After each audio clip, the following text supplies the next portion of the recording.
Hi everyone, আমি শ্রাবন্তী তোমাদের সাথে আরেকটা মিনি ব্লগ নিয়ে চলে এসেছি। চলো ভিডিওটা দেখতে থাকো। আজকে ছিল বৃহস্পতিবার, বৃহস্পতিবার বিকেলবেলা একটু চলে গেছিলাম বেনাপুরে ঘুরতে। চলো ভিডিওটা দেখতে থাকো। এখানে আমি, সৌরভ আর একটা দিদি যাব। চলো যাওয়া যাক তাড়াতাড়ি করে। এখানে রোড ধরে যেতে হবে দিদিটাদের বাড়ি। চলো প্রথমে দিদিটাকে আনতে যেতে হবে। চলো ভিডিওটা দেখতে থাকো। চলে এসেছি, কারণ বেনাপুরে আর নামিনি, কারণ বেনাপুরে মানে কাদাও ছিল, তাই বেনাপুরে আর নামিনি। এখান থেকে আমরা চলে যাচ্ছি গোপীনাথপুরে। মানে ফাঁকা থাকে জায়গাটা, তাই ওখানেই চলে যাচ্ছিলাম। আর দেখতেই পাচ্ছ ওখানে নদী। চলো ভিডিওটা দেখতে থাকো। আর একটুখানি গেলেই চলে যাব আমরা। এই দেখো আমি আর ওই দিদিটা বসে আছি, আর তোমাদের সবাইকে হাই করছে।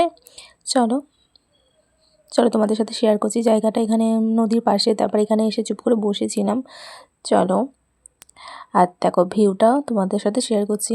দেখতে পাচ্ছ গোপীনাথপুরের এই জায়গাটা খুব সুন্দর লাগছে না? আজকের আবহাওয়াটা খুব মেঘলা ছিল আর খুব শান্ত ছিল জায়গাটা, সত্যি বলতে খুবই শান্ত ছিল, কেউ লোকজন বেশি ছিল না। চলো দেখতে পাচ্ছ মাত্র কিছু জন আছি আমরা। নদীতে সবাই মাছ ধরছে দেখতেই পাচ্ছ। চলো তোমাদের ভিডিওটা জুম করে দেখাই। চলো তাড়াতাড়ি করে বাড়ি চলে আসলাম। চলো ভিডিওটা এখানে এন্ড করলাম। টাটা সবাইকে।